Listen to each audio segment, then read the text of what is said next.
अस्सलाम वालेकुम। मोहम्मद सिद्दीक़ मिठवार बाबा अला मौजू क़लाम।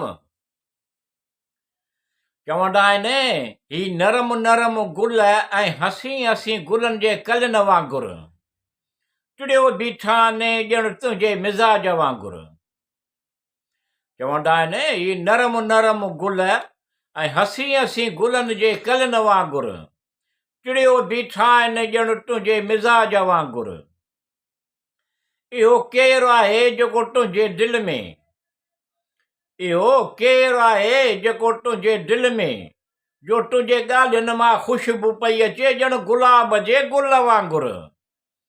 चवंदा आहिनि ही नरम नरम गुल ऐं हसी हसी गुलनि जी कलिन वांगुर टिड़ियो बीठा आहिनि ॼण तुंहिंजे मिज़ाज वांगुर। अहिड़ो वणंदड़ अंदाज़ कंहिं में गुफ़्तगू करण जो न हो, अहिड़ो वणंदड़ अंदाज़ कंहिं में गुफ़्तगू करण जो न हो। ठाहियो वरियो ड्रायां पंहिंजा अंदाज़ा तस्वीरनि वांगुर। चवंदा आहिनि ही नरम नरम गुल ऐं हसीन हसीन गुलनि जे कलिन वांगुर टिड़ियो बीठा आहिनि ॼण तुंहिंजे मिज़ाज वांगुर। दिलकश लबनि सां तुंहिंजो मुस्कुराइण, दिलकश लबनि सां तुंहिंजो मुस्कुराइण गुलनि जो टिड़ण अहिड़नि हसीन नज़ारनि वांगुर।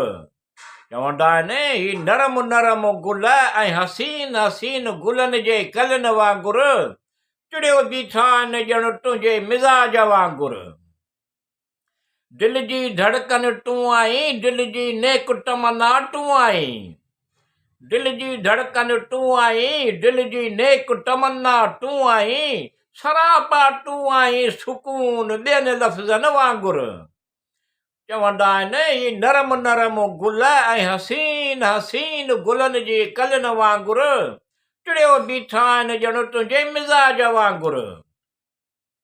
मर्कज़ अहले नज़र आहे मुंहिंजो अहिड़ो हुस्न इंतख़ाब, मर्कज़ अहले नज़र आहे मुंहिंजो अहिड़ो हुस्न इंतख़ाब, तूं आहीं सिर्फ़ मुंहिंजो न पर दुनिया जे बि दुनिया वांगुर।